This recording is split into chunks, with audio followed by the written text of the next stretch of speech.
Welcome and thank you everyone who comes and listens to the Internet of Value Foundation New York episode 80. And for all of those who listen to this information in the future, I hope you find it as valuable as I know I do every day. The conversations we have in here, the information that's distributed through all the different perspectives and mindsets, I think not only today but hundreds of years from now will be an audio file that could be looked back at as something of importance. And welcome, Shellfish and NY. You guys joined quick. There are quite of other uh, number of spaces that are going right now, so I'm going to give it a couple minutes, post some stuff up top, see if we can get some more people in here. If you have anything you would like to speak about, Shellfish, feel free to. Okay, so NYC, I totally felt guilty for not being able to jump in on the whole Rouliad question you had the other day. So I've been trying to understand it better, so I can I don't know, discuss it and explain it. But there's no way I'm going to get anywhere near how Death Ranger explains it. I did find about 15 different interviews with Wolfram, and I had ChatGPT break it down on so many levels, from the bedtime story to 5-year-old to 12-year-old. I have not gotten up to high school or college level yet, but I have been watching it, and it's pretty fascinating. So I don't know. That's where I'm at right now. I appreciate that. Thank you. So why don't you go ahead and give it a try?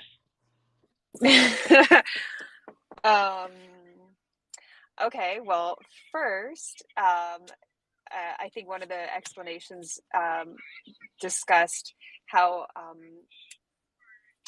the universe includes all rules happening at once, and we live in a certain part of the reality, and this is so weird being put on the spot like this.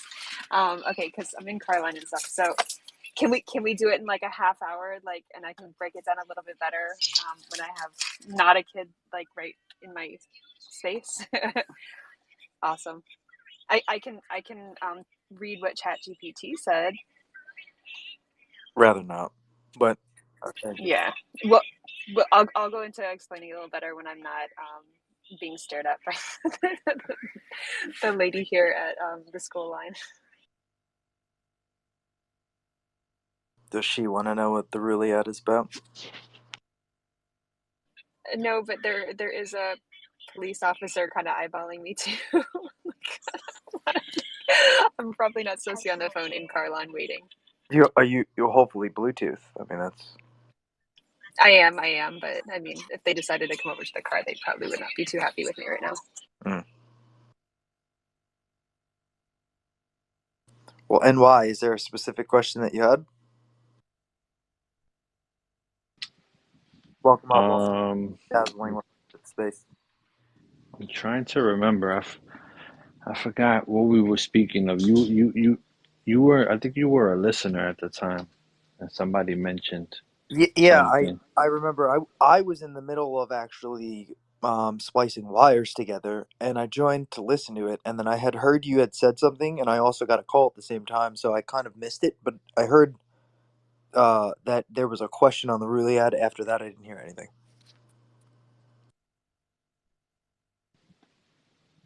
Yeah, I think I was trying to understand exactly what it was. I forgot what my explanation was, but I don't think it was correct. I was saying something about like devices gaining not consciousness, but but like electronics. Oh man, I'm trying to remember how I worded it.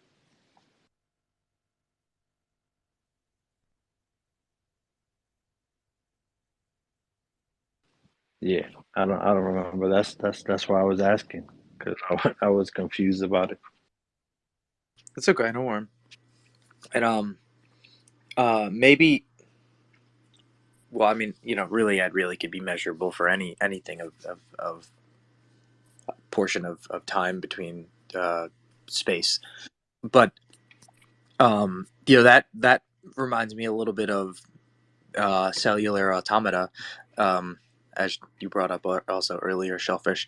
With cellular automata, the idea is is that even complex systems will have simplistic rules at the start.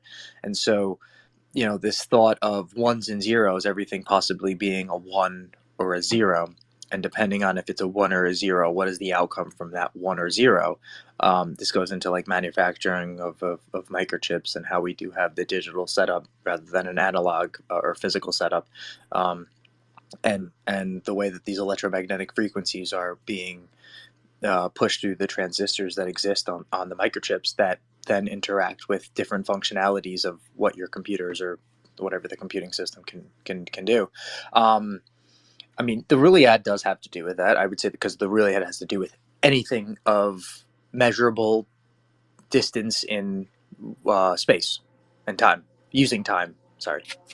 That's the complexity of it, right? It could just be plain ones and zeros, but the way that you organize them is the complex part of it that create a unique pattern. Well, it's through the patterned organization of the actions occurring that then a complex system is born. And so you can think of it as like all of the different cells in your body doing all of these different jobs. They're The complexity is to think about, if you break it down, each one of these cells have a particular job that they're doing, and so they have particular fields in like the medical field, right, that people study. And then uh, but vastly, right, if you look at us, right, we're not just observable cells. We're what we think of as an identity of a being. Hold And on. so, Can I play this sound effect real quick? Because I just got my mind blown. Thank you. well, it's like the notion that everything is simple. It just seems complex from the simplistic actions of occurring over and over and over again through entropy. Shellfish, so you had your hand up. Okay, I have like 5 minutes because she's not quite out yet, and I've pulled up as far as I can go in the car line. Okay, so so he was explaining that we live in one Ruliad, so that's like three-dimensional space. That's like our reality, and um, and then there's a hyper Ruliad, but we don't exist, or we exist inside the hyper Ruliad, but the hyper Ruliad does not No, no, exist no, no, within no. The us, one, the one notion right? of the one notion of being able to use the tool of Riliad is that we exist in the Riliad. The measurable of our identity, the measurable of existence, is that we could use for a Riliad, not a hyper Riliad. Um, and I don't know if it necessarily has to do with us being in the third dimension, as when you start looking at like what the Riliad tool looks like on a graph, like a metagraph or these hypergraphs, it ends up looking like a multi-dimensional geometrical shape, right? Like a geometrical pattern that you looking at it would never have thought that that is like an explanation for a computational system of all of the different atomic assimilations of events that could have possibly occurred in an actionable state between two different time sequences, right, of space. Um, the notion of the hyperruliad is a system that is at such a higher dimensional state, it's unconceivable and unfathomable for us to even possibly try and conceive. And so the notion is if we're going to use these tools, right, we would use the tool, the Riliad, to try and measure out some sort of atomic assimilations of possible existence in our realm of space and time that we perceive ourselves to exist in, rather than some sort of higher dimensional state in that sense, I would say. Well, he was saying that this stuff that was measured, okay, from what I was trying to gather, we would only see like maybe a piece of the pie, and that there's all these different rules that were going on all at one time, but we only understood one portion of those rules. But there's rules that we haven't even begun to delve into yet. But then there's also the possibility that there are no rules, right? Like all of them existing and not existing at one time, correct? Would that be like another Of possibility? Like course, that of course.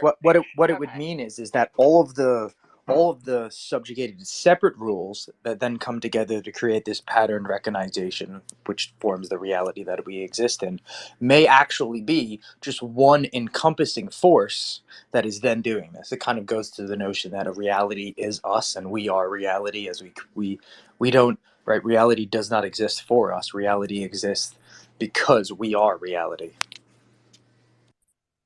So is it easier just to say it's order and chaos theory? I mean, it's just a methodology to kind of try and describe an intent of the actionable states of what's occurring from one sequence to the next. But I would say it's order through chaos, not chaos through order.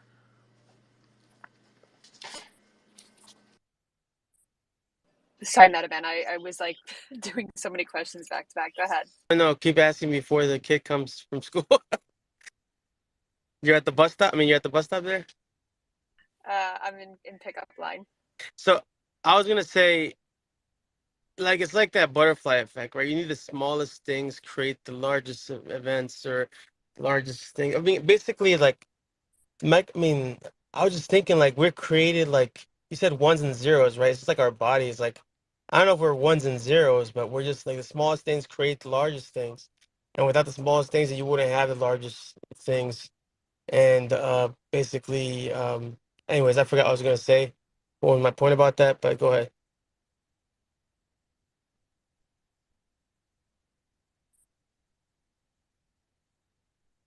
Can you say that again, Meta? What I Sorry. wanted to say that is like the small, like the butterfly effect, like the smallest thing that you do, like a hi or a bye or whatever to somebody, you stop them for 2 seconds. That could have caused like the biggest change in their life. If you haven't have done hi or bye or whatever, maybe maybe their history would have been different, like in negatively or positively. So it's like the smallest events, and I'm just thinking like, Every action has a reaction, yeah, and if you take it to a very low entropic state, where you could think of a multi-dimensional aspect where there's multi-universal aspects to that multi-dimensional aspect, then your step that you make here could affect every other one of those multiverses, in the sense that you exist in your particular universe because every other multiverse exists in its particular universe of a separate actionable state than you've just done. And so yes, every action has a reaction in maybe a larger magnitude than we possibly can yeah. So conceive. so everything's important and unimportant at once, I guess. Like it's everything. I am everything and I am nothing. I love that thing.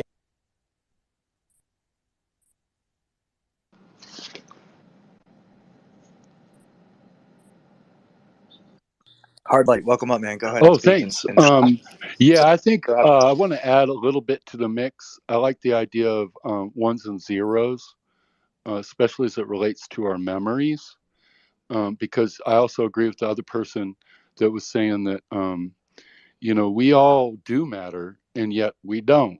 It all does matter and yet it doesn't. Like, um, that we're electromagnetical. We're like a walking ball of energy. The Earth is a ball of energy. The whole universe is connected like a circuit board through whatever it's called, Birkeland currents, huge long currents of electricity connecting galaxies.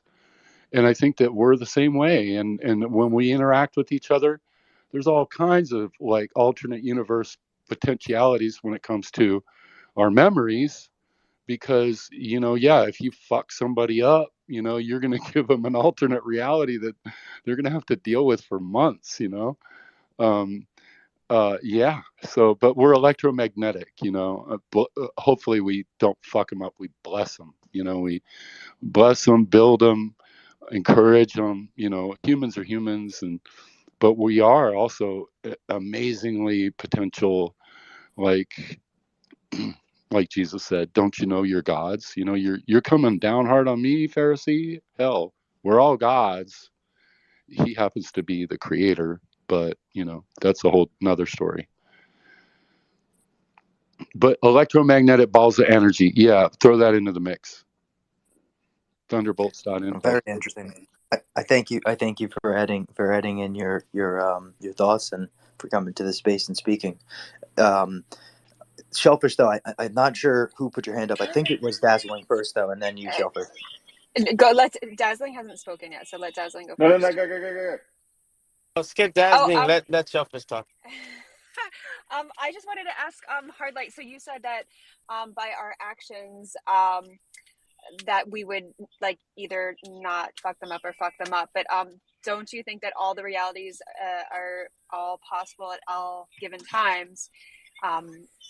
So I don't know, like you can be good, but like it's just you're choosing to walk that reality, even though those other realities are existing, right?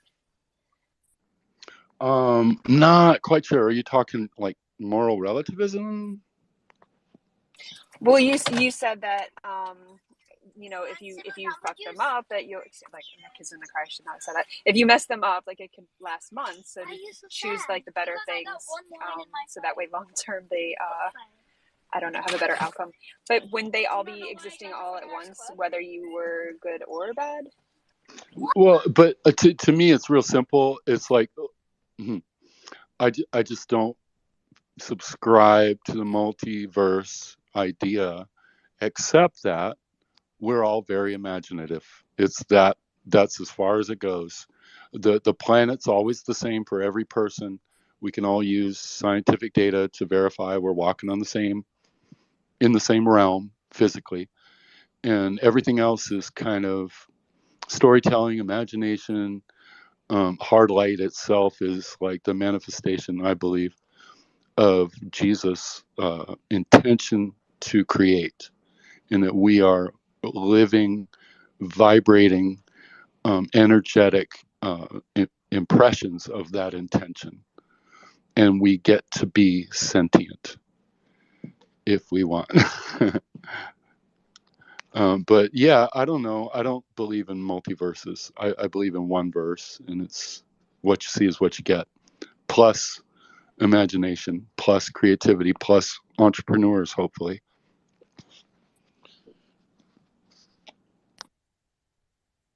Does that answer your question?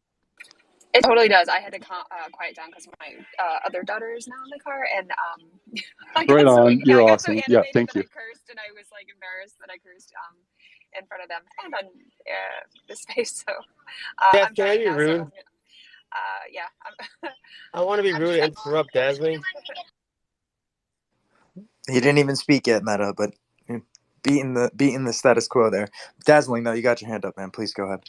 A meta can always interrupt me. I'm not too phased about it. I don't really know where I'm going with this, but so the Rulliad is basically just a tool, right, for measuring the computational possibilities of literally everything. Yes. The great way to sum it up. Yes, my friend. Okay. And those possibilities are infinite. Well, can we measure the possibilities in infiniteness? No, we cannot. And Yeah. so this comes to also, right, the thought and notion that if we were to want to create a simulation that could be 100% verifiable of what a black hole is doing and is, well, we would need the amount of energy input that is of a black hole. And so this notion of computational irreducibility, right? If we are not able to produce the amount of energy output that it would take to recreate all of the possible atomic assimilations that could then run a test and computationally come out with a less than 100% verifiable that this is the action and notion from this action that will persist in our reality if it is to occur. There is a limit to what we can measure with the Rulliad, but nonetheless, that's the concept behind it. That was awesome because you did exactly what I was thinking, right? So if every single possibility was, infinite, you would never be able to see all of those possibilities, right? Because they would be completely Wait, endless. So you would have well, to what would be then reality? focus on a particular section of all those possibilities that you could measure. And you would only be able to see those kind of local possibilities, if you will. And you just kind of gave an example to basically view it in the perspective of how black holes work. Am I on like the right path here? Yeah, and it's like this notion. Well, what would the point of reality be, right? If you could just build a computer and an application that said the answer to everything is 43, like why wouldn't you just jump to the end, It's right? 42. It's 42. Sorry, there you Yeah. go. See, look, Meta gave us the answer. But see, the notion of that is it's like it defeats the purpose of reality itself existing. And so this also thought that time is hyperbolic, and so we think we're moving in a single direction. However, our future is our past, and we are just reliving it, right? Re-engaging, relearning, reactioning of the actions that have already occurred. It's this interesting notion that we're just trying to measure the possibilities inside of that. Nice, nice. Thank you. It I'm was an getting there. excellent question. I'm getting there. That was excellent. I enjoyed it. Meta, you got your hand up in the Finally, shellfish. stop talking. Thanks, Dazzling. Oof. I'm just kidding. I'm gonna be a gentleman and let Shellfish talk first. I'm not sure if you can hear me. I might be in a dead zone. We hear you. Okay, awesome. Death Ranger, have you never seen Hitchhiker's Guide to the Galaxy? I have seen that movie. Why? Oh, you said 43 instead of 42. Everybody knows it's 42. You'd never give the answer. They gave the answer, but the machine never gave like how they got to the answer.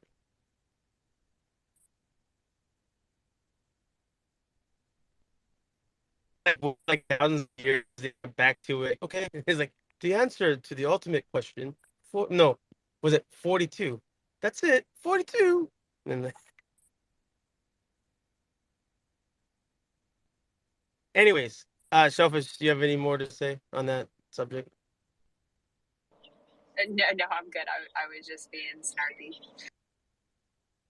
Okay, I wanted to say before Dazzling interrupts me again, I wanted to say, okay, have I know the other gentleman, Hardlight, said he doesn't believe in multiverses. Has it been like in what's it called? Quantum physics, has it been proven that there's other multiverses or other dimensions? And also, could they you know how they like simulate a black hole? Could they simulate the theory of, because it's not fact, nothing's fact, I guess. I mean, I don't know, whatever, it's science, so it's changing. But could they what's it called, copy the theory of that everything was created just by chance, just by like out of nothing, just by like randomly, versus like some grand developer creating everything? Could they simulate that to see if it actually could happen out of randomness? Hey, since I was mentioned, could I jump in? Hardlight here. I think that, like I said, we're a great website to go to is thunderbolts.info. It's this whole idea that the we did not evolve. It is an electrical circuit board. It's incredibly alive. This universe. I mean, the whole universe is an electrical circuit board. We're part of it, and it's all. And so yeah, like I said, and it could totally just kind of laughs at the whole quantum idea. Quantum just means small or a part or a piece, and quantum this, quantum that. It's a smaller part that we don't understand yet. It's so bizarre. I don't understand it. When you get into the idea that everything is electromagnetic, it's like connected. It's a flow between every material thing. So I don't know. Does that help or hurt? The whole quantum thing, first of all, to me is a LARP. It's funny. It doesn't make any scientific real sense when you look at the nature of light, for instance, or the nature of what is a wave. A wave of light, a wave of energy, a wave of matter. I don't know. Well, the question is why, when we observe it, can we see it as a particle and not a wave? However, we can also see it as a wave, not a particle, depending on the Yeah, interaction. that whole that split Yeah, whatever screen you know, experiment it's just is very questionable in and of itself, that we're basing all of our ideas off of. I wouldn't say basing your ideas, but it's just wordology, right? I mean, we use words as humans to describe the intent behind the action that we believe to be occurring. Okay, so Trying, back to the particle versus wave, you're saying? well, even just quantum mechanics. So, say it was even a simulation in this theoretical before, because it kind of just you kind of described like simulation theory. Even if it was a simulation in that manner, and we were existing on a computational system that I don't doubt being highly possible. Wait, Quantum because I'm a mechanics. Christian and I say there is a God, I'm saying it's a computation?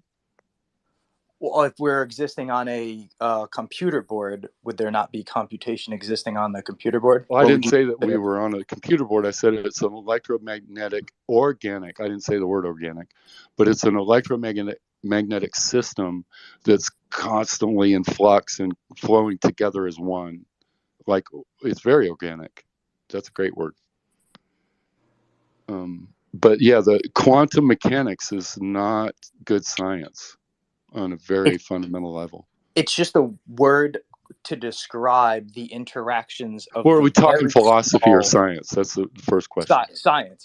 It's a word to describe quantum mechanics, right? The interactions of the very small maneuverable pieces of energy that make up the very large, which we have the theory of relativity to Well, describe the the problem is there are no points. There's no points. There's no atom.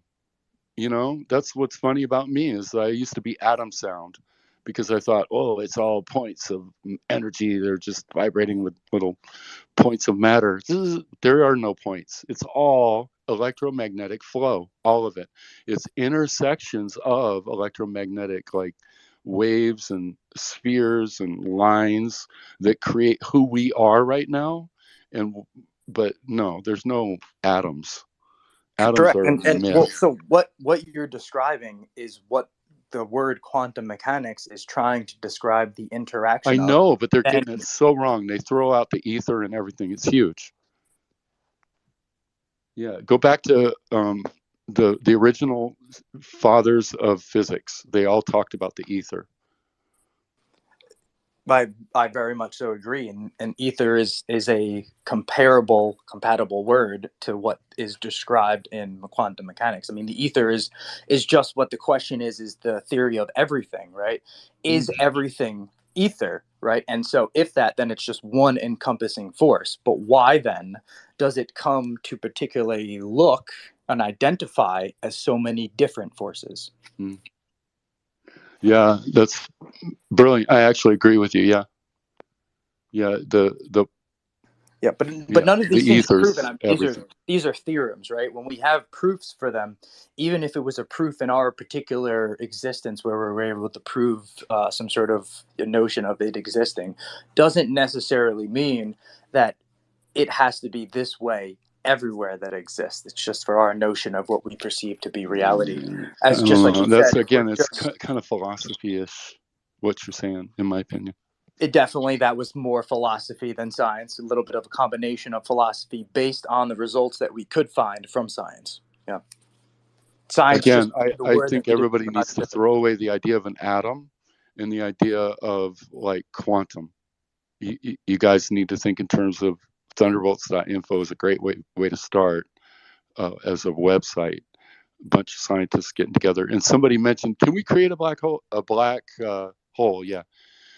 No, I don't know about that because that's pretty powerful. I But we mentioned can that can we create a simulate the sun, beginning and the of how sun people say has the been Earth created, began? and we are scientifically observing a real sun on Earth that a bunch of scientists are super excited about.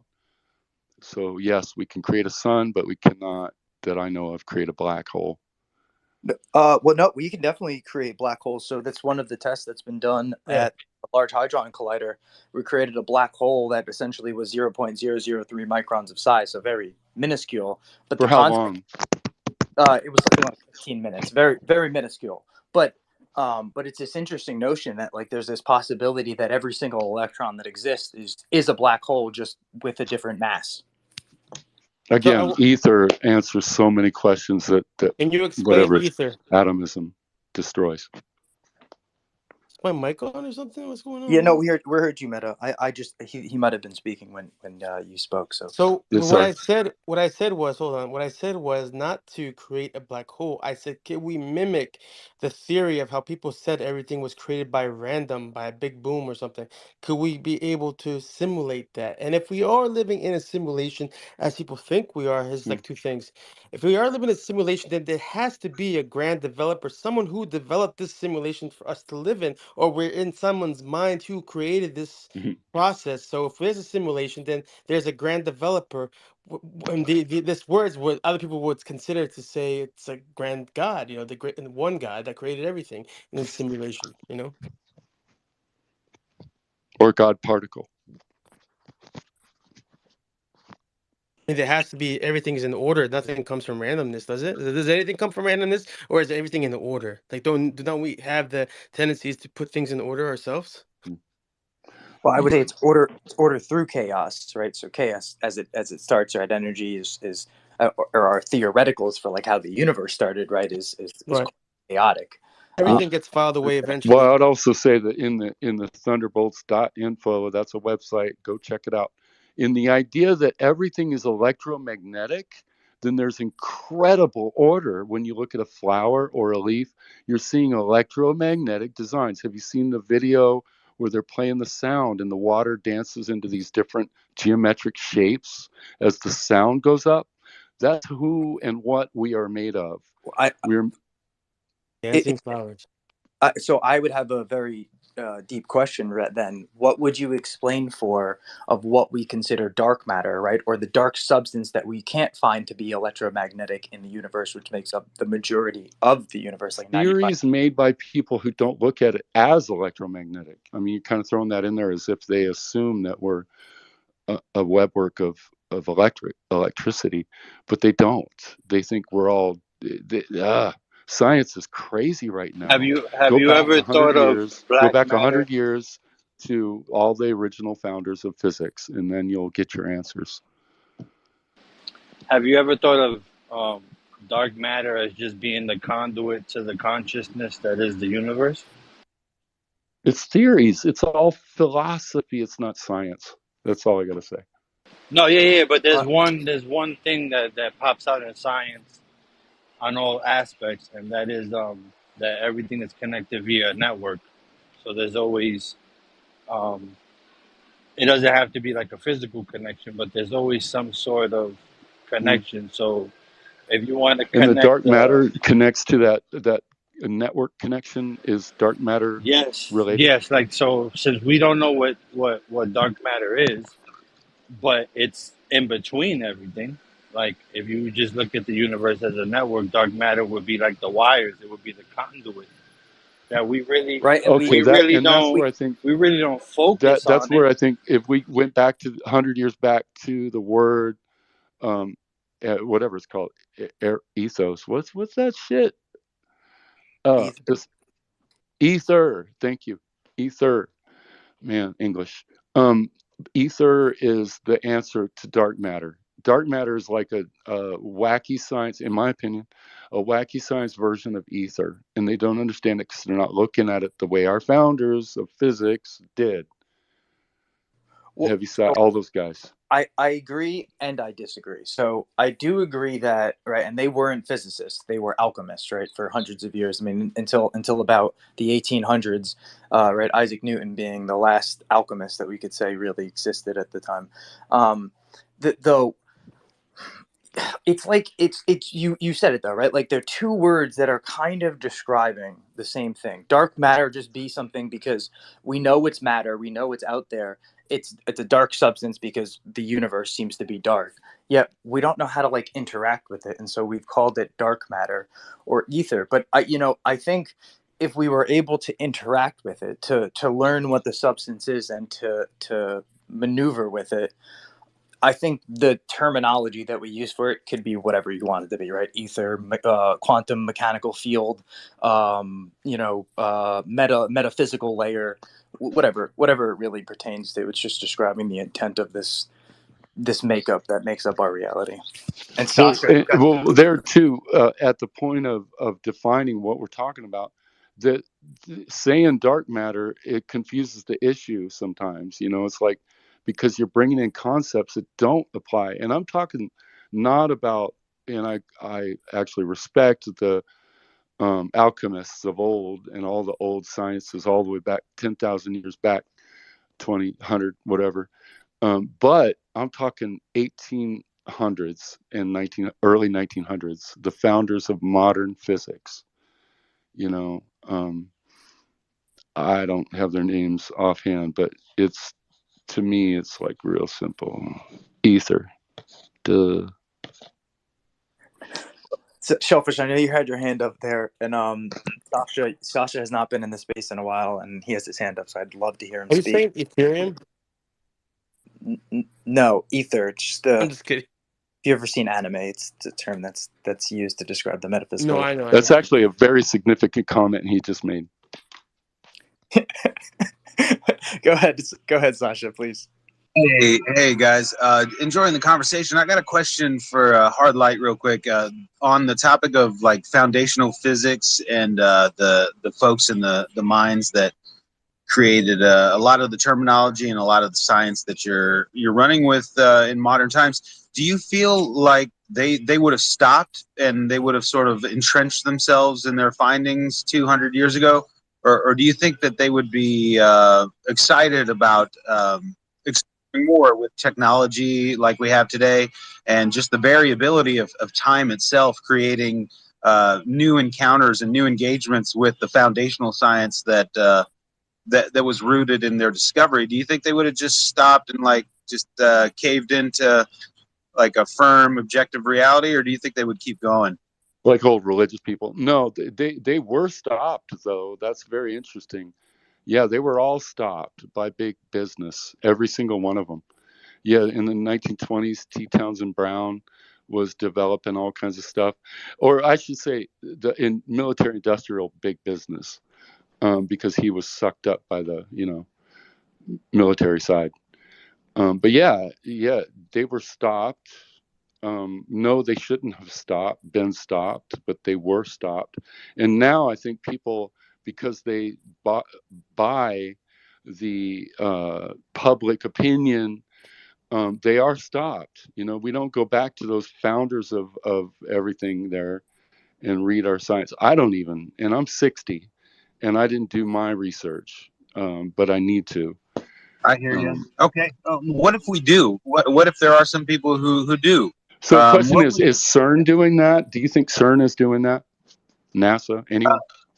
In regards to what, like exploring what specifically? God particle? God particle, the meaning of matter, who we are, why we are, how do we get here, Big Bang, everything. I would think there's I'll just speak for myself in my opinion, but yeah, I would think there's an element of pure discovery and pushing modern physics and quantum mechanics. Why does CERN spend so much time on really religious, weird stuff? Hold on, one second. Hard Light, you have been stepping all over everybody else's conversation. Oh, I'm old. Forgive me, I'm old. I'm old. It's okay, because you have a lot of really great stuff to say, and I'm really excited to hear it, but every time somebody starts talking, you get excited and you jump on them. Is there any way you can just either we can use hands or whatever is easiest for flow for you? I'll use hands. Okay. Thank you. I'm sorry, Death Ranger. Hands are great. I'm having a lot of trouble following, and I hope I didn't stump on your space either. You're doing fun.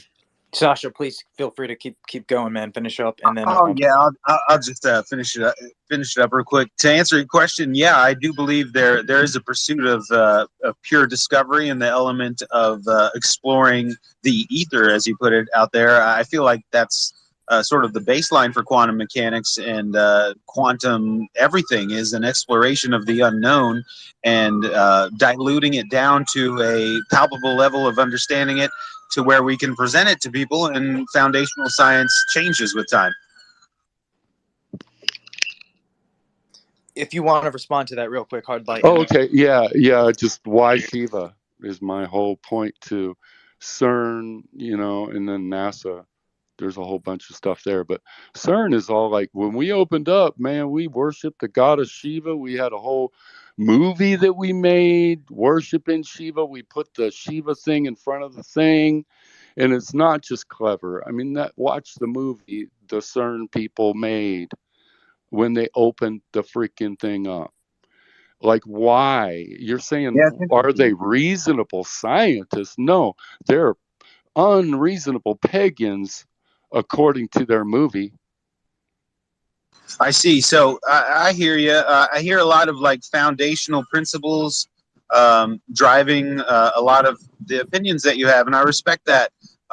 It does seem like you have some I do websites and respect that the documentaries. Hindus have a lot of science that's ancient and have revealed it through their scriptures to us, but you can't deny that that's freaking cult religious weirdness when you look at that movie they made.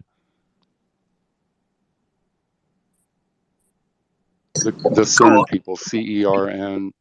If you look You, it up, you, there's a CERN yeah, movie. you answered the question fully for me, and I appreciate you going on about it. It explains a lot. Thanks, Hardlight. Thank you very much, Asha. I'm always so happy when you're in the space, man. I've definitely missed you. 808 though, man. I'm glad you're here as well. If you would like to speak now, I please. love this. I love this conversation with quantum mechanics and quantum entanglement. You know, within my own ancestry, my Hawaiian ancestry, we do have studies of an understanding of quantum physics and quantum understanding. We have a few instances where we call Huna, which is the understanding of all things are interconnected and connecting to a higher power. And also quantum mechanics we call Aka, which is the understanding of all things being connected through the energies of how we are. We all start off as energy beings, which is what my people believed in, and also the interconnected of how we affect things and what we do every day. Say how we take care of our plant. Yes, when you plant a seed, it can grow, but it what affects it is how we take care of that seed. You know what I mean? How we were talking about earlier. I heard you guys talking about the cause and effects and stuff like that, which all plays a part with everything we do every day. When the sun hits when sun hits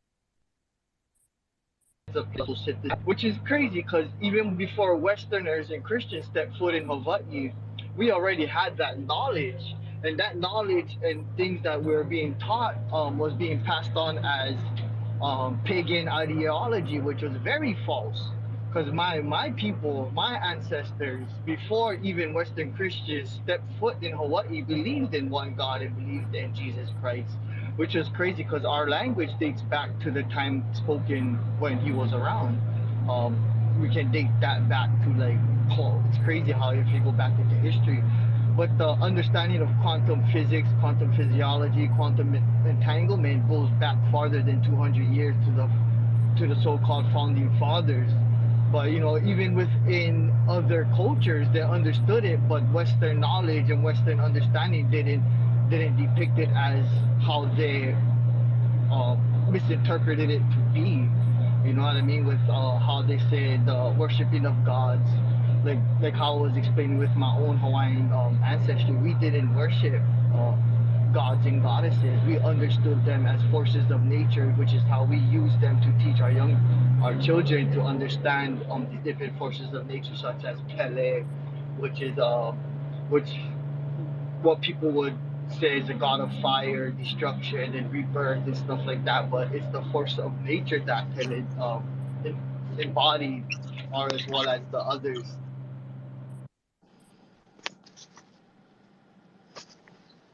I love it. Thank you, 808. Shellfish, so you had your hand up, and then Hardlight. If you would like to speak again, please feel free to right after. Well, I was just gonna say, I think a lot of times art is commissioned. Sometimes it's not. Stop it! Hold on. I'm talking now. Please, thank you. Okay, go ahead, Hardlight. We'll give her a sec. Oh no, go ahead, Shellfish. Sorry about that. I have two girls, so sometimes it gets a little dramatic. Okay, so anyway, a lot of times they'll commission art, performing arts, painting, sculptures, etc., to open different buildings. Sometimes maybe it's not in a Christian light or a Jewish light, Hindu, Muslim. Unfortunately, we're not all the same, and it's not going to be a blanket art thing that everybody's going to approve of. I don't know. I remember seeing a little bit about the CERN thing that opened, and I don't know if it actually labeled satanic like ritual that was going to open a portal to hell. I don't like where. No.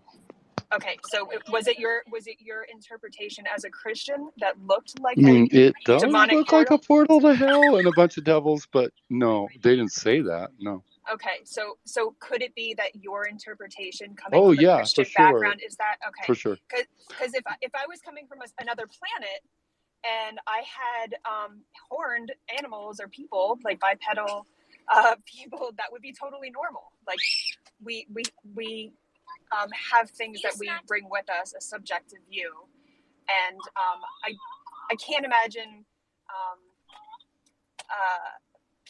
Yeah, I have to stop again because my daughters are acting up. Hold on. I'm patient. Believe me, I had 10. Yeah, she brings up one of these very interesting points that I like to think of also.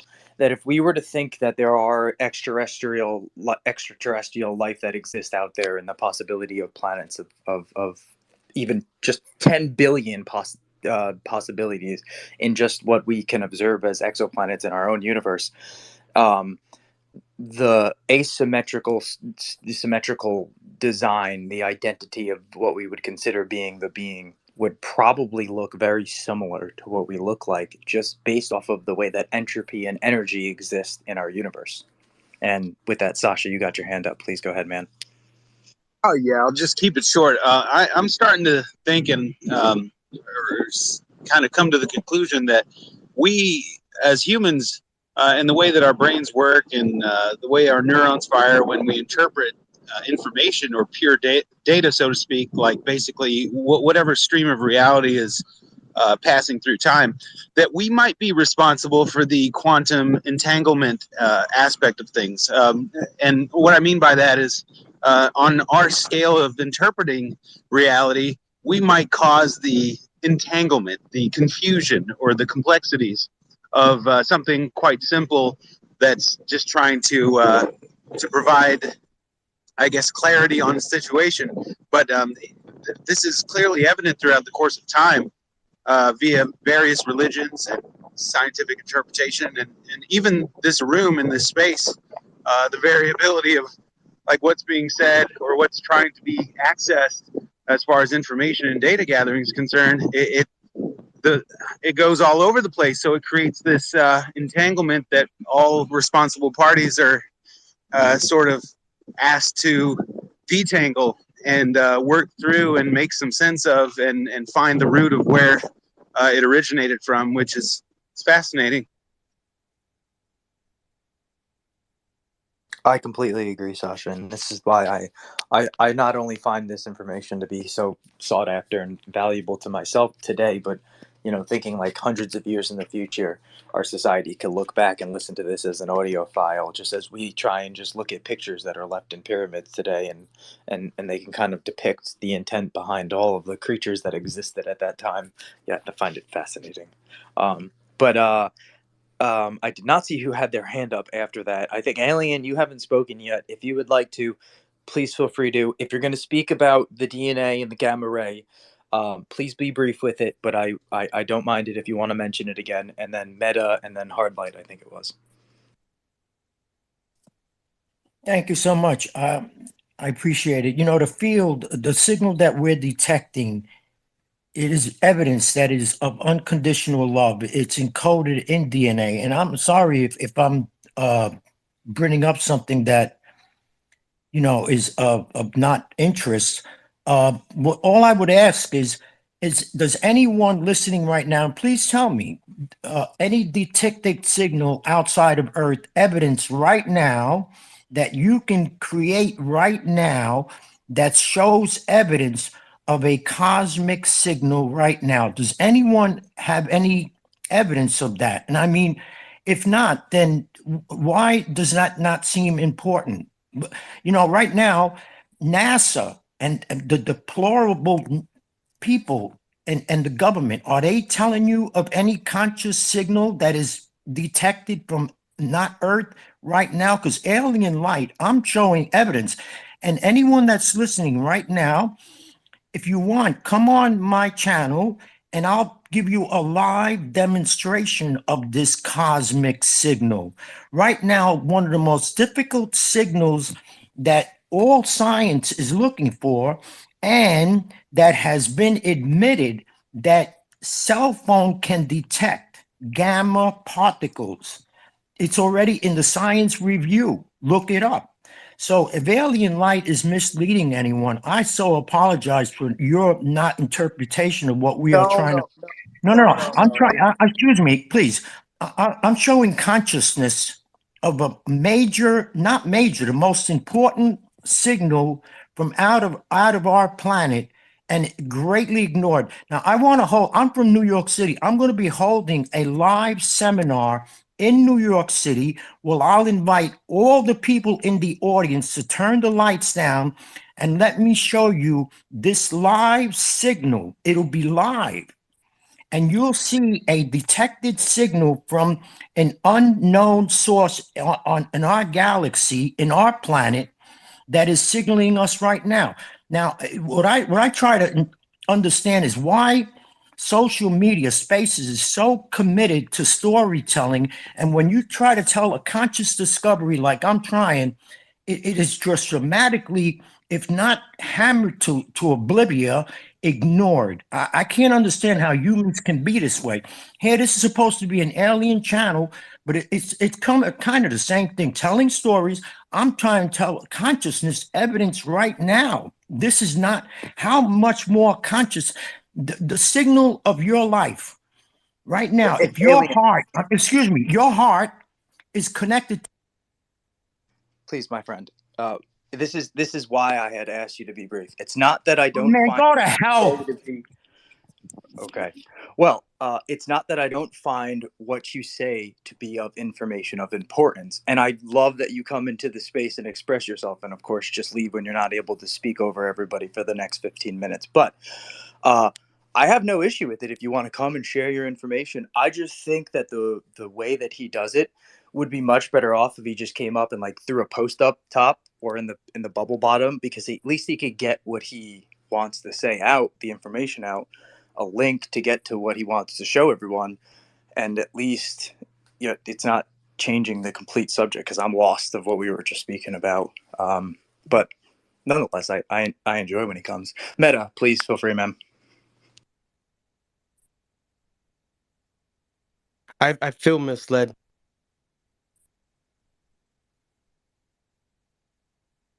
I just want to say that I just want to say I wanted to get what Shelfer said, that we're different, but I wanted to add that we're different, but we're all the same at the same time, because we're different, but we're all human, or whatever you want to call it.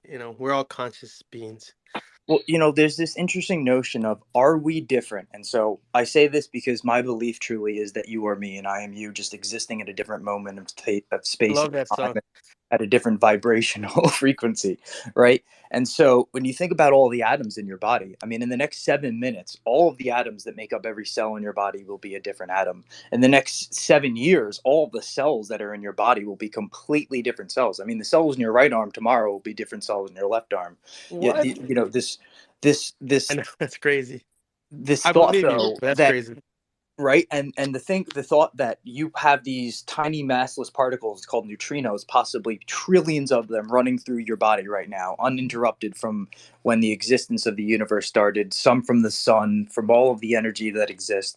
And this notion though that you are a single identity in time, it's remarkable. It's what I think creates reality itself, is this notion that you have a polarity of a difference from everything else that exists. And a little bit of philosophy and science in there. But Dazzling, I think you had your hand up next. Hard Light, and then 808.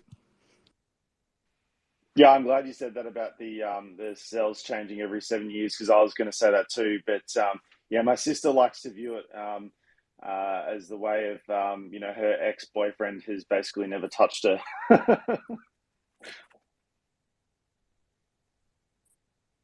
It wasn't like a bad thing. It wasn't like bad. Shellfish was It ahead wasn't a of This is me. bad why I breakup or interrupt anything. It was Dazzling. This like is why I like it's to just interrupt him.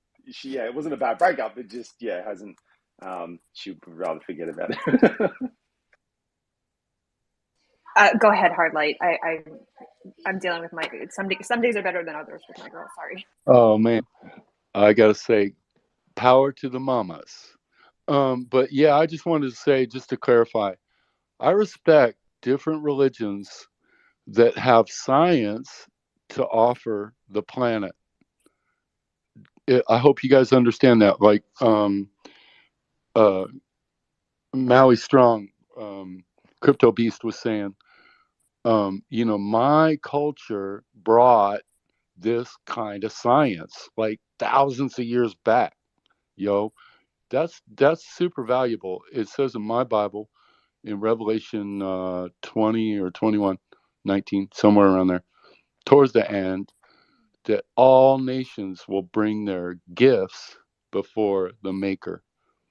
And that's Maui Strong saying, this is what we had. We perceived, um, whatever you want to call it. I don't know. I call it ether, but you guys call it quantum. It's the Differences of, same, you know, hard light. It's pretty much kind of the same, just how it's yeah. interpreted by different cultures, different backgrounds. You know Yep. what I mean? Like where Hindu. it's just the exactly, it's just the understanding of how things are interconnected and how one thing you do can cause an effect Well, along down the line. So I can for a very short brief example is like the diversion of water. The effect is so simple, just causing that diversion, but the cause down the line, the effect that it causes down the line is so great, which we have evidence of showing it, of something of like that magnitude happening.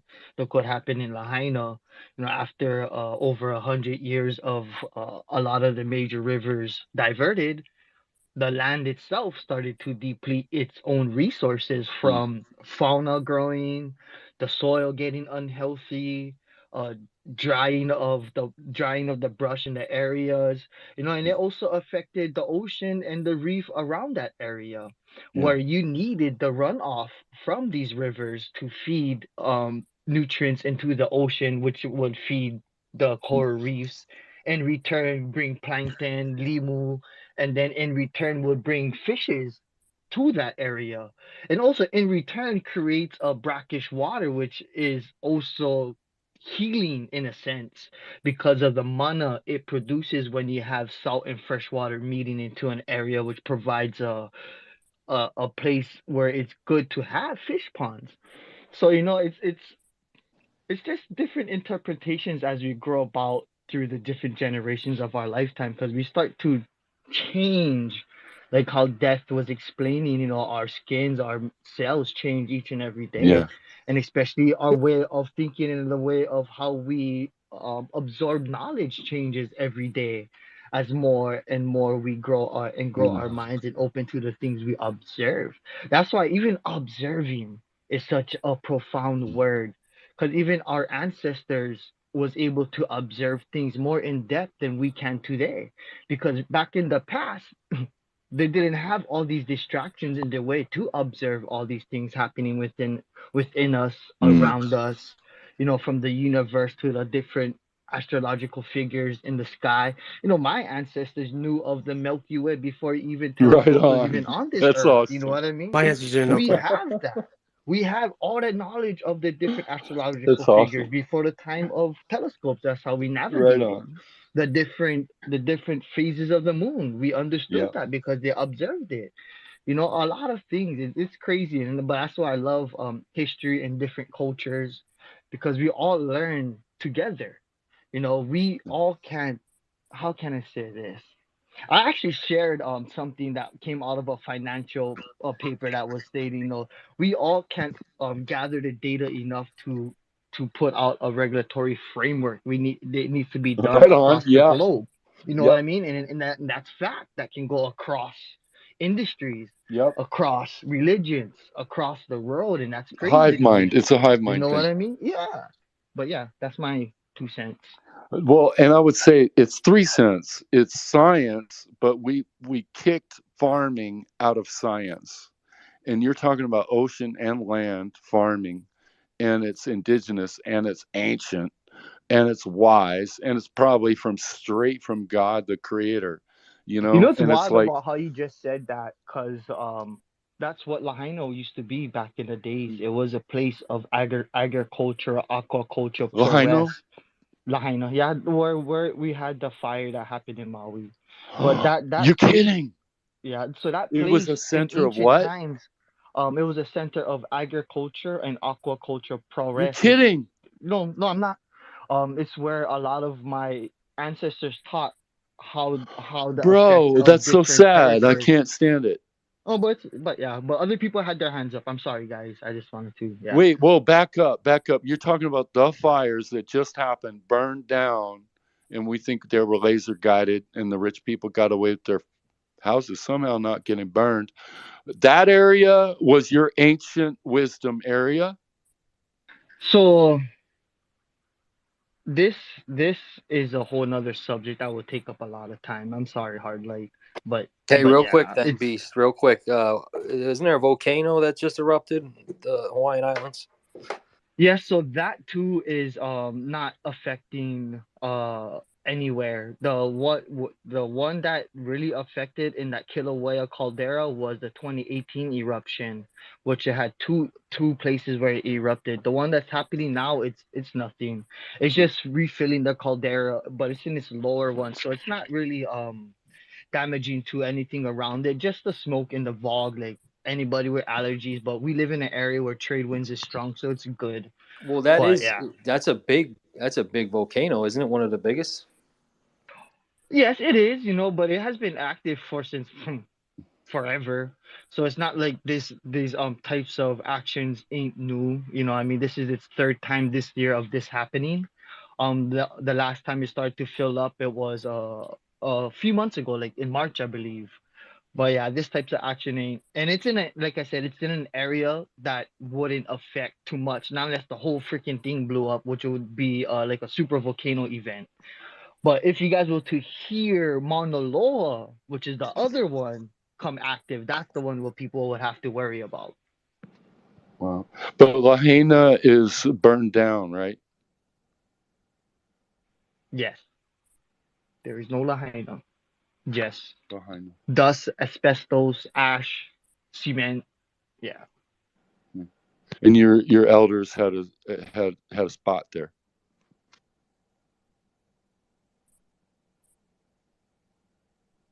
I'm just saying. You said it was a center of knowledge.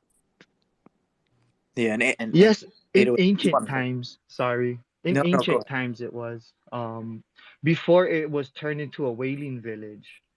So that was over 200 years ago where it was changed into a whaling village, and Alexander and Baldwin guys, Stanford B. Dole guys started to dredge and fill up a lot of our OVI system, which is our canal systems, our fish ponds, and started to divert the water and created that area into a whaling village. Because over here you still have as you know, whales, humpback whales travel here, also killer whales and false orcas. So Hawaii was a big place for times of trade and whaling, but that's when it started to change. But yeah, before that, it was a place of learning for our agriculture, aquaculture knowledge, also a navigational point for understanding some other things with how to plant in different elevations of different elevations. Like say you're 10,000 feet elevated above water, there's certain plants that Yep. survive in that level down to where you would plant something on the shoreline. Sometimes a plant from up above on the mountain won't grow on the shoreline. You know what I Right. mean? Right. So there's like that's where a lot of that knowledge is coming out of Yeah, in the ancient I'm a times. huge fan of Dr. Shiva out of India, and it's all about permaculture and regenerative technology, where we start to interact with the planet the way you guys did back in the day. And you've got the knowledge right now. You're a real gem, bro. I mean, not only the crypto, I bet, but because I'm just getting caught up on who you are, but this old wisdom, that's very valuable. Like I said in the book of Revelations, Jesus will call you up and your forefathers up and say, tell the world what you got, because it's unique. No one else has it. And that's what I'm hearing from you. And I appreciate it. Thank you. I thank you both for speaking, and I think On top of that, I think there's this opportunity we have today to take the best of what we can take from all of this knowledge that we have, and then turn it into something much greater than it ever was.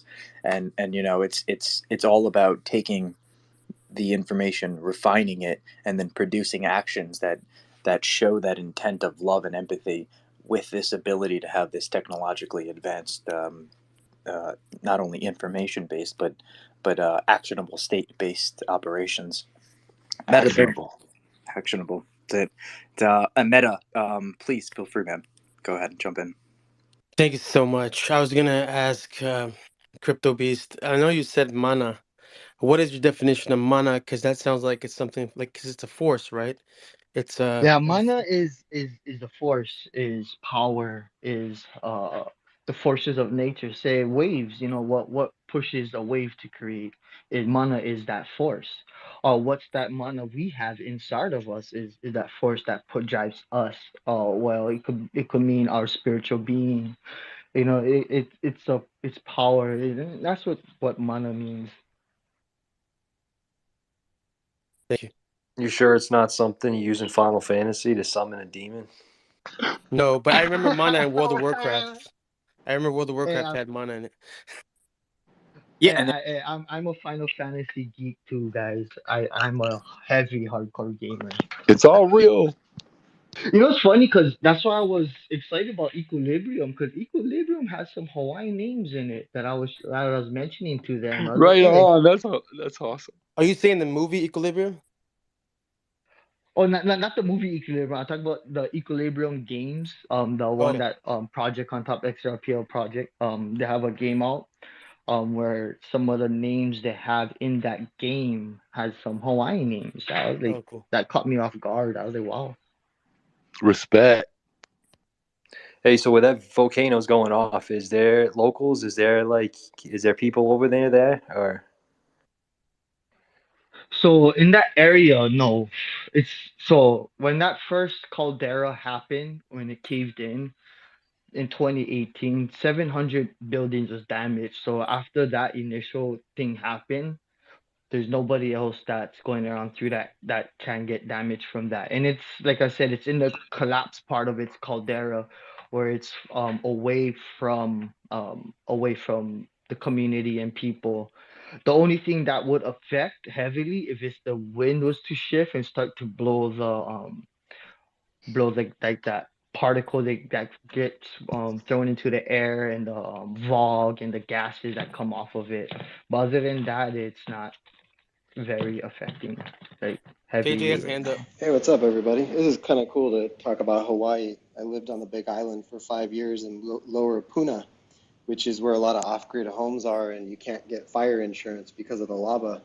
And the area that's filling up is Volcano National Park. And so you can literally just go there and you're looking down at this big hole, and sometimes the lava's low, sometimes it rises. But what happened in 2018, and a lot of our friends lost their farms, is that lava drains out in different parts of the island. So it completely just overtook a big coastal area, took out beaches, boat docks. It completely changed the whole landscape of the island.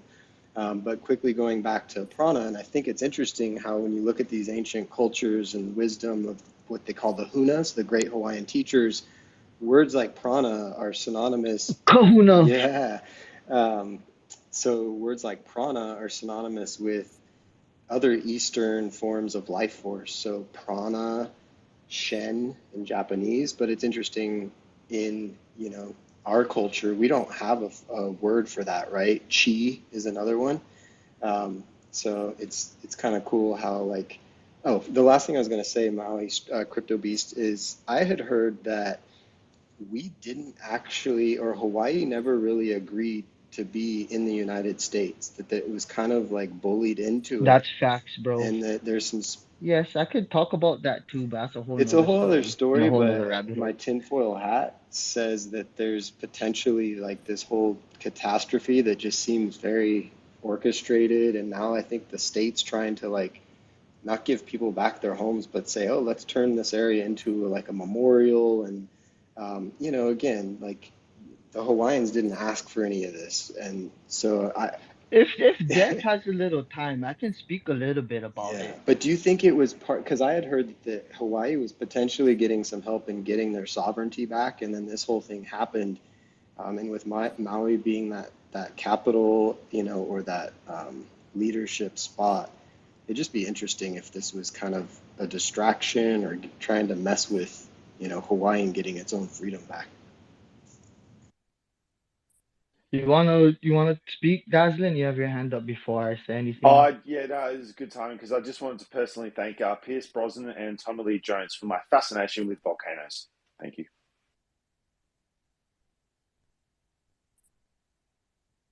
I So actually this saw is Volcano in the movie theater. Just wanted to you guys know that. I It was remember those old school volcano movies, man. It's That was hilarious. so good. the volcano. The volcano was always the best school like science project. So where can I start? Because this is something that has been going on for the control of Hawaii, the land and its resources for years, generation. This is a generational thing. Like literally, it's Hawaii has been a playground for the rich and greedy for many years. And we have proof of that. We have facts, and that's what's disgusting about it.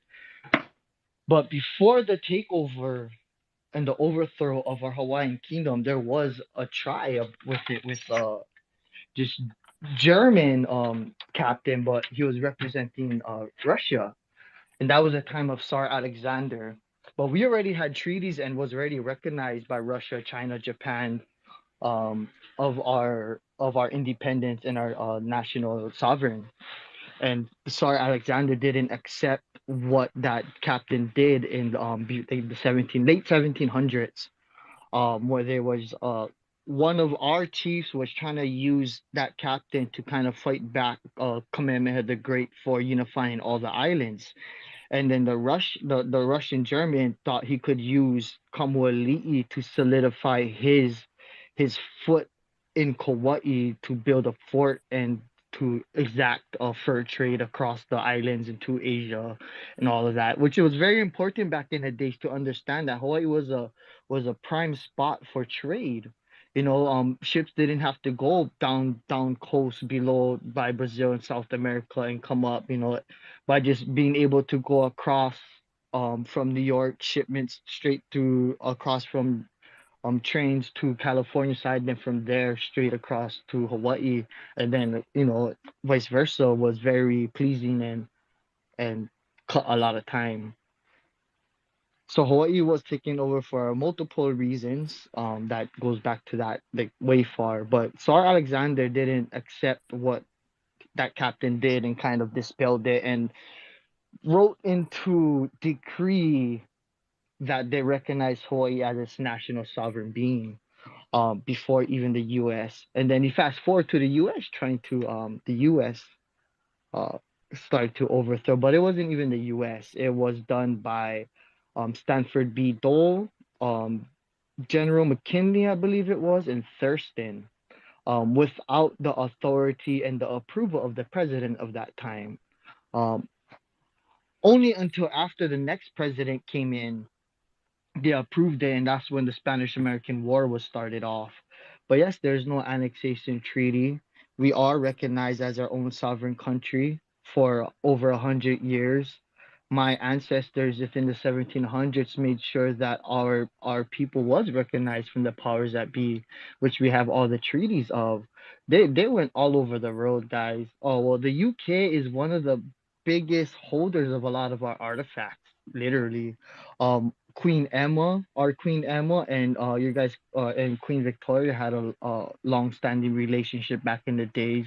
They actually were close friends and used to write stories to each other in letters because of they lived similar lives as widows and their little ones passing away as the princes that passed, the young ones. So it's crazy to see a lot of these things coming out now, but yeah. The blatant mismanagement, exploitation, and control over these islands runs deep on so many levels that it's not easy for them to even kind of start to where to fix things. You know, but it's taken tragedies such as this, the TMT telescope, and some other things that happened throughout the years. Like even the bombing of Olave was another one that happened many years ago. And what's sad about it, Olave was our place of learning in ancient times for our navigational our celestial navigational hub now, where we had Heaus and which is religious sites, and the Heaus were built in a way which it mimicked the stars in the universe above us. Because why we use the stars and the moons to navigate, but wasn't just the moons and the stars. They understood how to the different formulation of clouds over islands, or the currents in the ocean, the different animals that live closer to an island, or and stuff like that. It's crazy, but yeah.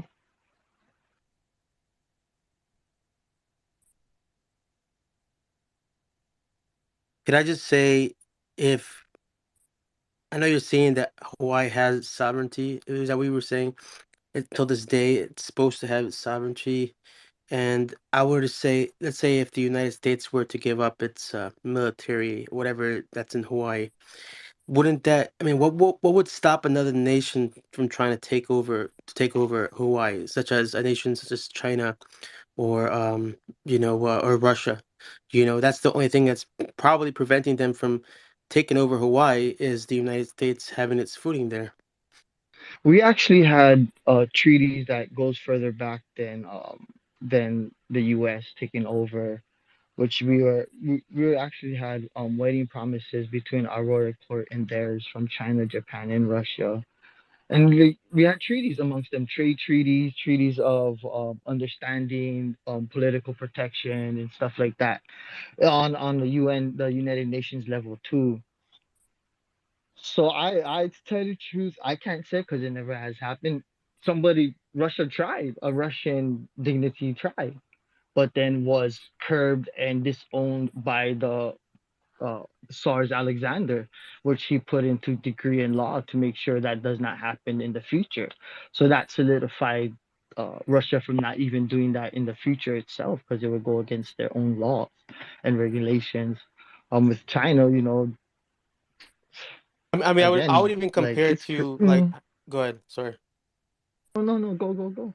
I mean, I'm sorry to compare, nations, but like since like the Philippines like try to kick out like the United States military or whatever, it's like I'm always thinking like, why would they do that? Because basically they're gonna let some other country take them over, like China or whoever wants to. Basically, because that's what I'm thinking about, like Hawaii. I mean, I'm sure the You people are know what's strong crazy about to that? fight back, It's but a lot of the Chinese private companies that used to own Hawaii, even though we are part of the U.S. Like for real, so it no, don't no, matter. you're It's right. I don't funny. give a shit. It's funny you You can mention be that owned by the meta. U.S. Oh, It's go funny ahead. you mentioned that meta because when I was building homes on the Big Island, one of our lumber suppliers was telling us about the island kingdom of Tonga. And he Yeah. was like, yeah, it's like Hawaii 50 years ago and blah, blah, blah. So I'm thinking, so the Hawaiians, like in case people don't know, they used to have what we'd call like spaghetti lots. So instead of like, like in suburbia, you have this little grid, right?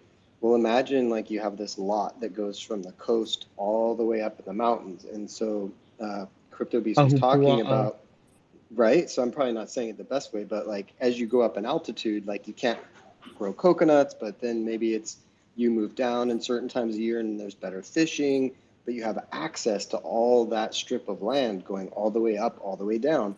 Well, now you look at Hawaii, the coast is all owned by the big resorts, the hotels, so it wasn't a very good trade for the native Hawaiians. So long story short, we went to visit the island kingdom of Tonga. We were going to maybe live there, and we get there and it's completely overtaken. And I'm not trying to like, basically China has kind of said, hey, we sort of want Tonga. So they donate planes to them. Everywhere you go, there's like what they call China shops. And so it's like shipping containers. And it seems like China just sends their people over. And we noticed the same thing when we went to Fiji. China is kind of infiltrating and they'll take all their soil It and sounds bad, dude, but it is what it is. I well, but understand. to your point, like what would happen to Hawaii if all of a sudden, it's like it kind of is, it's an indication of the world. Like, why can't a native tribe or native kingdom just be left alone? But then you start to look at, military logistics and this and that. But yeah, you kind of wonder if there weren't these treaties, but the treaties are only as good as the people behind them and their word. So these island spots that are strategically located, sadly, like the strongest are going to try to jump in there and use it for their own advantages. And that's facts and reality, you know. And that's crazy. You know what's crazy about what you said about selling resources? So the island of Maui in the middle was all sand dunes. Um, there's a company here that was illegally selling that resources to China to make cement. It's crazy. Yeah, For like over 50 years. It's they'll wild. take the land, like in Fiji. Like we were, you'd be driving on these dirt roads, and then all of a sudden there'd be this like awesome highway, like better than in like certain parts of the states.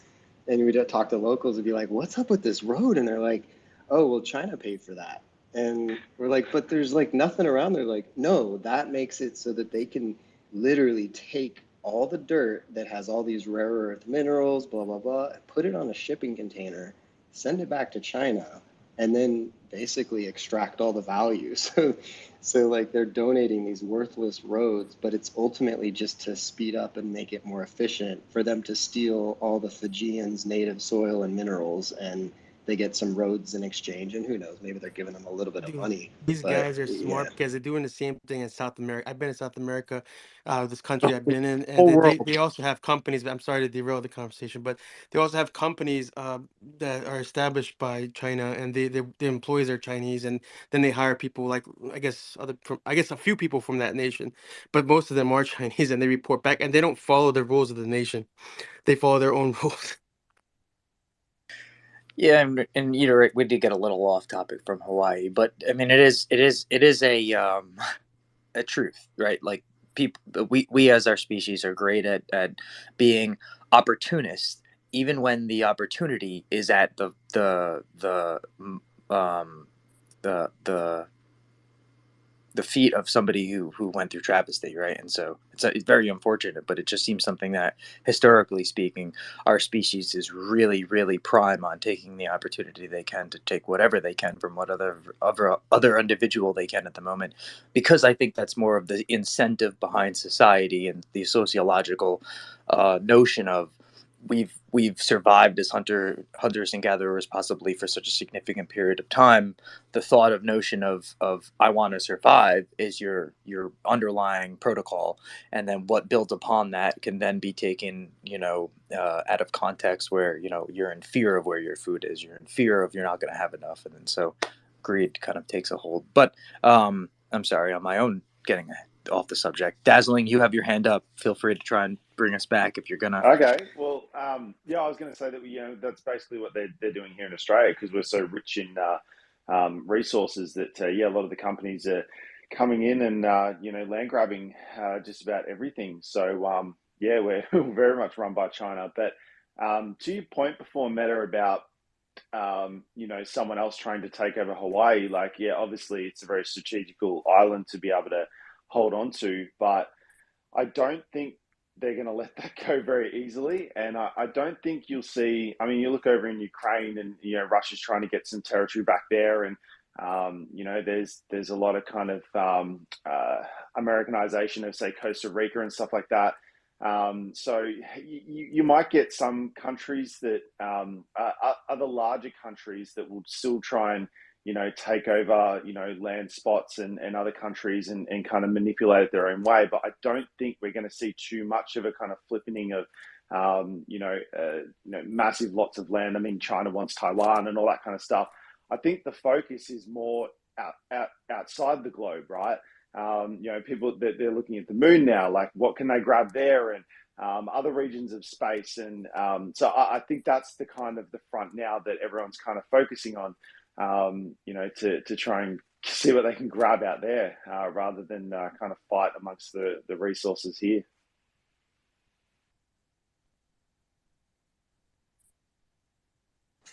Way to redirect. I wonder what kind of resources they have on the moon. Not, I just was going to answer part of that. The kind of minerals you have in soil, especially here in Hawaii, where it's enriched by volcanic activity that has been happening consistently for over thousands and thousands of years, from crushed stone to obsidian, olivine, even coral is used a lot. Ancient coral was digged out a lot, which freaking pissed me off. Which has been sold a lot here through from out of Hawaii. Ancient coral. Using other natural gemstones within these soils. But not only that, there's also minerals that's very healthy for pharmaceuticals. There's this thing that my ohana has been doing in Kauai, where in Hanapepe, where we've been making salt for again for thousands of years, where we make these clay beds and drying salt water in those clay beds extracts those minerals into that salt. And you have those types of minerals that's very healthy for us, and it's also energy giving. There's a lot of things that goes deep into a lot of things that in such places as where we're at. Why I think a lot of elite buys a lot of land here. uh, they have access to such resources as that to be able to, it's crazy, but you see it once you start diving deeper into it. There's some things that we do here that we can't sell. We can't sell that salt. It's only by a barter system or by gifting. But it, if you guys want, you guys can even look up and read up on Hanapepe and the salt beds. But that's another resource that soil can give besides being able to produce enriched soil to grow plants and fauna and stuff. It's It's an crazy. idealistic perspective, but I think about movies like Avatar and just that, military industrial complex. These are just, like the judgment of how people should live. And you think about the Navi, right? Or any ancient, like, live in harmony with nature. It's always like taken from them, and there's this judgment instead of like, what could we learn? And I think about my time in Hawaii when I was growing some of the best organic herb, if you know what I mean, in cinders and coconut husks, and using like What you mean? What do indigenous you mean micro. organic herbs? My favorite herb that you can Like for smoke. spaghetti or what? Now we're Um, talking. no, like herb, like I'm just kidding. You don't have to explain. Go ahead. okay, gotcha. Jerry's Anyway, Marijuana. on mute. anyway, but There we go. crypto, Excuse me? Go yeah, ahead. but crypto will appreciate this. So you know how back in Scooby. the day they had milkmen? I had a coconut guy, and there was a lot of coconut guys competing for my business, and I worked hard, and I could climb trees, and I had a deer stand, and it's a lot of work getting a rack of coconuts. But oh my God, fresh coconuts in your smoothie, delivered to your doorstep, agreed upon, the previous week. Oh yeah, I want about like 12 nuts. Oh, do you want older, younger? Oh, I want them a little bit younger so I can spoon the meat. And it's like I used to call it nature's Gatorade. And to be able to just go out in your front yard, use a quick machete, and you felt right afterwards, like the electrolytes, all this stuff. And I'm like, man, island living in its purest sense, I feel like that's more how we're meant to live. And then I go back into tech, mainland. Our son was born on Kauai. We did a water birth. Had to come back because grandparents, everyone's on mainland. But oh my God, we miss Hawaii so much. It's just expensive to live there, and Go back. it's the land of second homes. Or you got to have that Oprah money, or you're just grinding and hustling because it is the most Fuck expensive Oprah. place to live. Yeah. Anyway. Palladium. Palladium. You can mine palladium, right? And from the meteorites. Speaking of coconuts.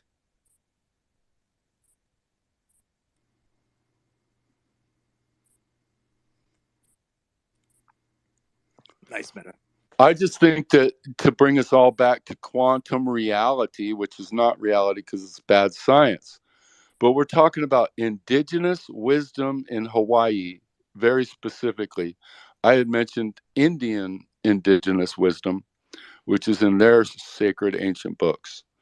I'm a Christian. I believe Hebrew's got a lot to offer, but so do the Europeans and the Chinese and the Australians and the Aborigines everywhere. And that's Exactly. why it's so cool that we do live in a multi-reality or multi-dimension, whatever the fuck you call it, quantum this, quantum that. But we're humans who are experiencing from a completely different filter around the planet. And we're trying to get together as one, but it ain't one. It's really a cool mix. And Hawaii's kicking it. And I appreciate Crypto Beast. He is just killing it.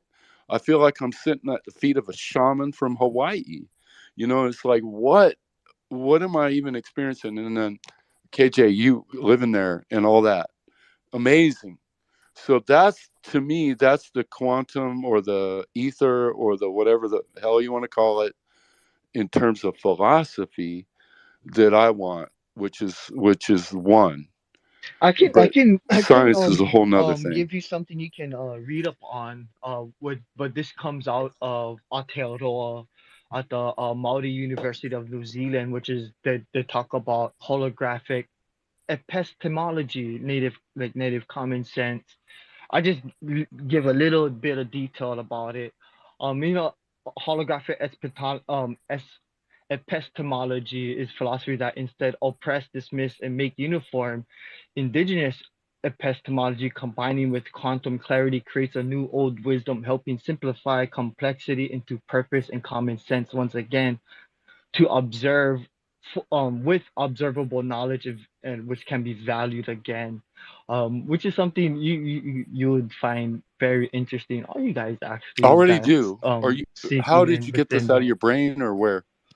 also this is Interesting. within my knowledge of my own because it's part of the people I know that does a lot Whoa, of this back up. work. Indigenous epistemology. So the types of ideas of the indigenous wisdom in your area or whatever is what you're saying.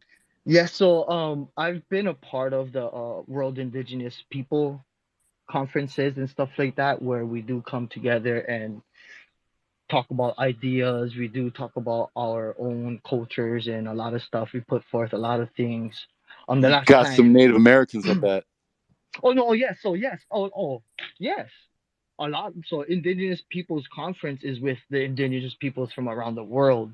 And it has been growing and growing ever How since many it was years were first you involved? incepted. Since 2000, since I was like a little kid, going through high school, like 15 years old.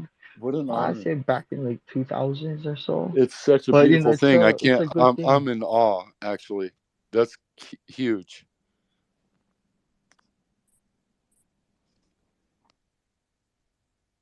And we're a little bit past the I try and typically close it at 5:30, although I opened it up a little late today, so I'll probably keep it going for another 5 or 10 minutes or so and then close it up.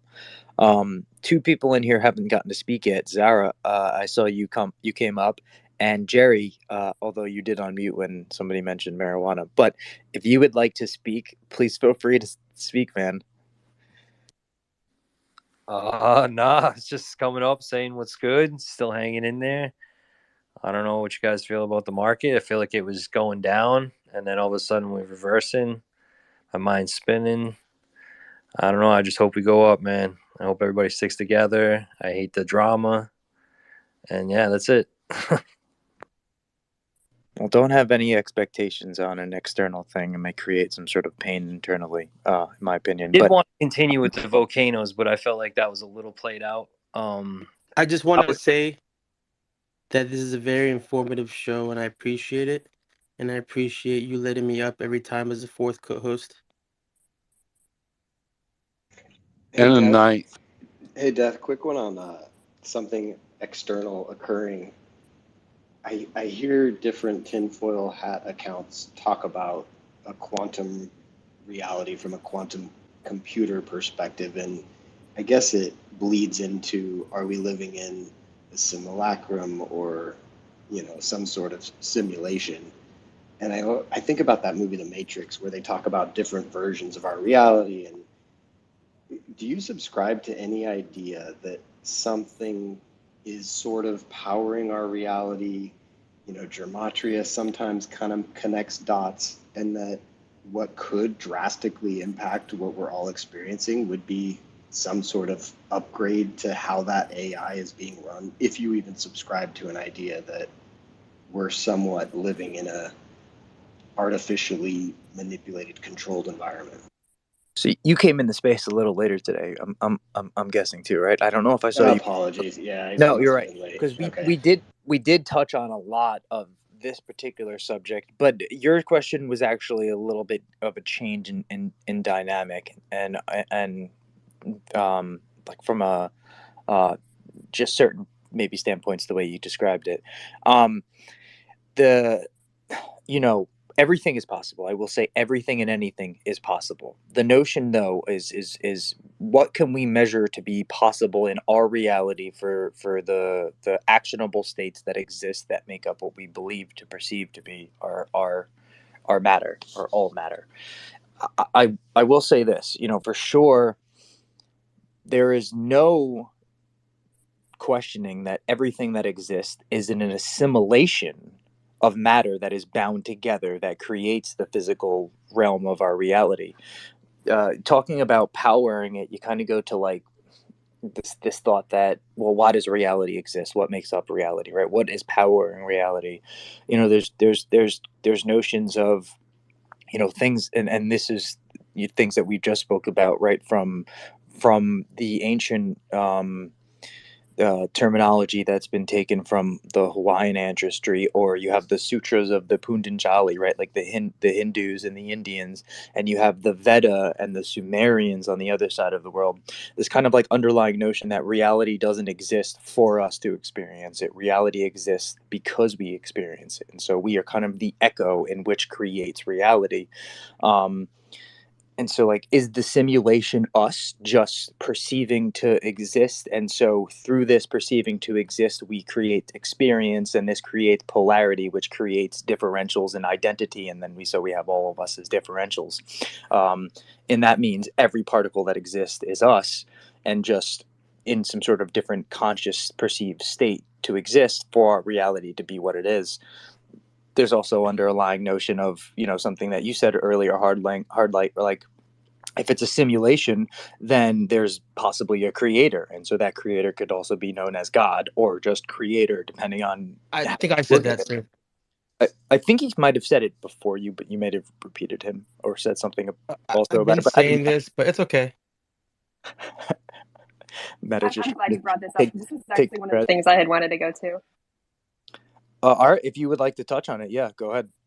I don't know, KJ. I Yeah. believe in Darwin. Well, so Hardlight had brought up the fact that he believed in God, which sounds singular, not plural, and everything that is in our reality is in multiple forms. You don't have a tree, a flower, a person, a atom. So why would we limit ourselves to a God, right? Um, I mean, I believe that you can have multiple conscious beings connected through a network, but limiting it to being one entity, creating a reality. I don't know. I think that would fall into the rule yet as well, right? A rule, there being rules and not rules within physics. So why limit it to being a God? So if let's say God is thought, so you're trying to say that we all exist in multiple thoughts of multiple gods, or are we existing all in one thought? I'm saying if I don't know, like if there was just a single God, that would be Bec- an be- awfully lonely existence. no, because I don't know.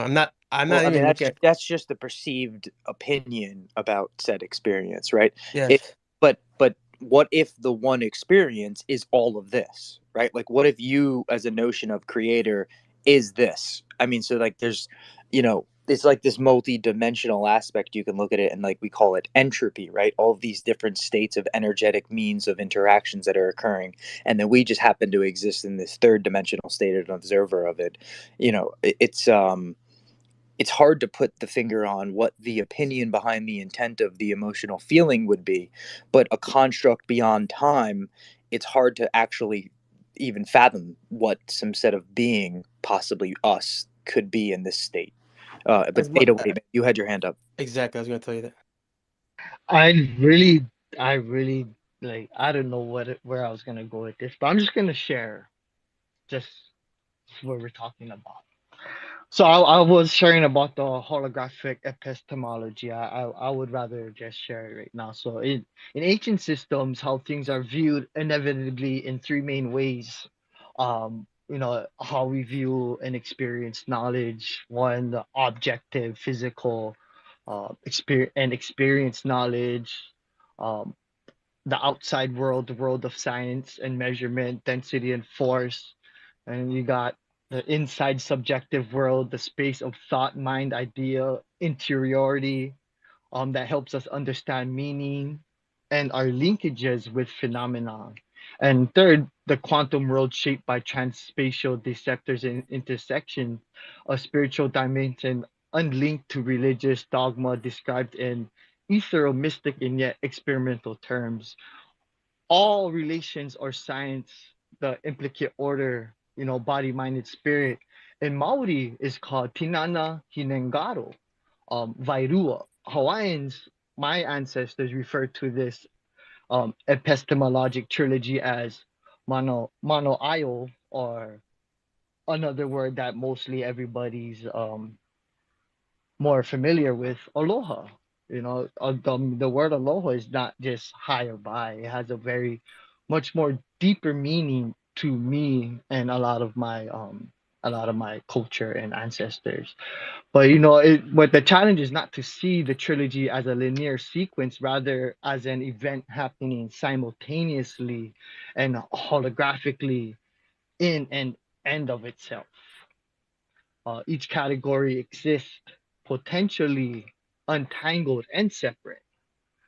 But the state we are in now within classical physics and our own current scientific epistemology, the objectivity is divorced from subjectivity. Both are synonyms for hard or soft science, while the topic of spirituality has become a pink crystal, which my ancestors viewed spirituality different from religion, and how things of science and all of that forms um like a dysfunctional family and stuff like that, but you know we are to alter and explore a more robust version of reality, is where our suspension of disbelief can be practiced. From a lot of my teachers that I had learned from my own kapuna, it's it's an idea we all can investigate, which we all have. But in order to understand the depth and rigor of our own indigenous minds, we must understand our own being as a whole. And yeah, that's where I was going with whatever this was going. But I loved it. And we got two hands up, Dazzling and Meta, and we're going to close up the space after you guys. Sweet. I had a closing question anyway. So, going back to the Ruliad, understanding it's basically a tool, a measuring device or a way to measure things.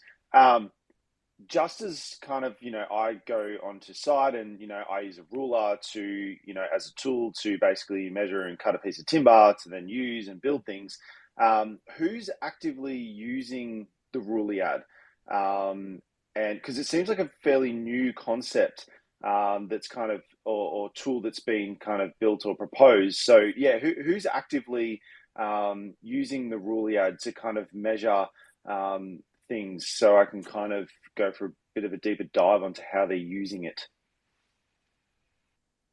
Well, that's a great question too. And not many people, as it's still really in the works of being able to be computationally expressed. And so it's come from this notion that we've taken this computation, these possibilities in you could coin it cellular automata is what the application is that Stephen Wolfram has created. ones and zeros, white and black, right? And depending on which notion of the one and the zero interacts with the next notion of one and zero, creates an outcome. Now, from that outcome, very simple rules, very complex systems are created. And the tooling set as of right now is just the term Rouliat came to it because there's all this computation that's being done, and so then it gets taken into this formation of a graph, and it comes, we call it a metagraph or a hypergraph, which ends up looking like some crazy multi-dimensional geometrical shape. Well, to us might look like a geometrical shape, but to a computer system, we can build that sets of coordinates, the ones and the zeros interacting with each other, and with enough computational power can then have a system that could utilize something like that. Today, it doesn't really exist. It's something that Stephen Wolfram is working on very diligently. Nice, nice. Thank you. Yeah, I'll have to pay close attention because I'm curious to see who's going to use the tool and kind of what for and what to measure. So yeah, nice. Thank you. Yeah, my thought on some of the use cases behind like such a significant tool, because like Rouliad, right? We're not going to say, okay, I'm going to wake up tomorrow and I want to figure out all the possibilities of what I could do tomorrow. If I make this action, what is going to be the outcome of this? It's just silly, it's simplistic.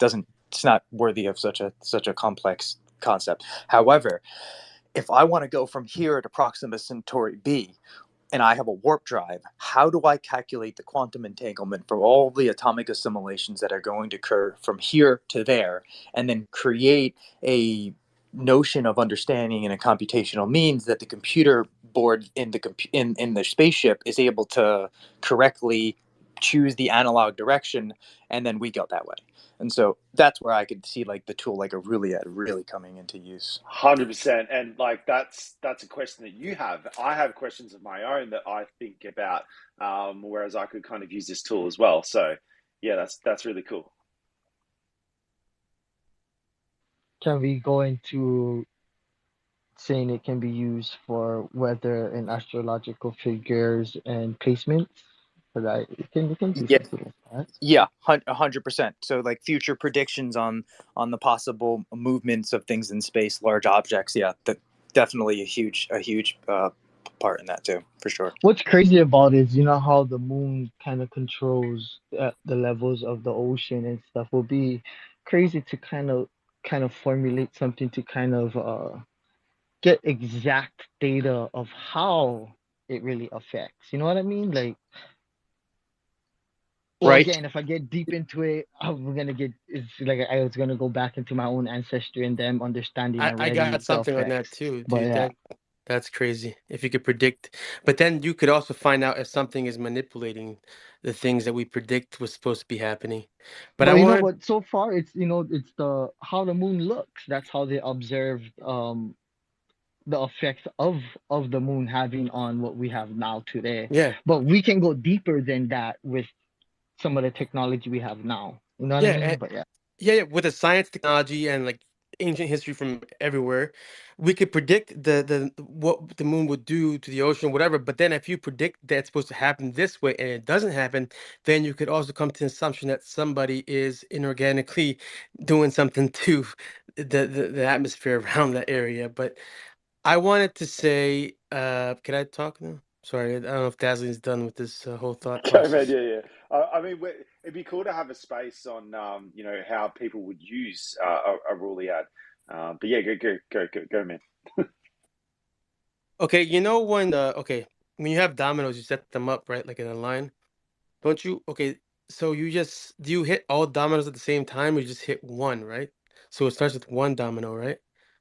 So that's my thinking about like there's only one supreme being or developer that creates everything else, and then from there it could break off as like a blockchain, like how Bitcoin Cash broke off Bitcoin and stuff like that. But it starts with one supreme developer, and that's what I'm thinking. That's my thought process. But anyway, I was gonna say something else more intriguing. I'm sure it was gonna blow everybody's mind, but I forgot. Go ahead, Shellfish, bring us out. Okay, so I was thinking, is there any way that the AlphaGo that has like dominated would have utilized the Rouliad in a like a cube form. Like if it would have taken the the playing board and applied it in a cube format or hypercube and applied the Rouliad to it in order to get these multiple plays all at once in order to win. No, it used the thought of like cellular automata. So if you do this and this occurs and this occurs and this occurs, there can only be so many occurrences of this. I know that this could possibly occur. Yeah, you could think that the Rouliad could be used to measure something like that, but it's really a term to describe much more in depth, like down to the atomic structures of the way that the subatomic energy patterns are interacting with each other, that then creates an outcome, rather than something much larger physically. That you could really think of as like more the theory of relativity, right? There's only so many options on this board, and so based on the movements that have occurred, I mean, there are only so many occurrences that could possibly help, and then so I can create an outcome mathematically from that. And that's more like the cellular automata. But the Rouliad is a concept that was born from it, right? It's like taking that concept and saying, okay, so how can we apply this same concept that shows us that even complex rules will have complex systems will have simplistic rules. How do we take this and like go to quantum mechanics and say, how does that work there? And so that's, I think, where the term the Rouliad came from. Thank you, Death Ranger, for another amazing space. Yeah, it's amazing because of you guys. Everybody made this space incredible today. I really appreciate it. I can't, you host a space, two people come in, Shellfish, you and NY, and it's like, are we gonna get a packed space in here? What's gonna be the information today? And once again, we have this just incredible perspective of different mentalities and concepts that come in here from everyone across the world, and I really appreciate it. But that is the end of the space today. We'll be back Thursday, 3:30 Eastern Standard Time. I love everybody and hope everybody has a great rest of the night.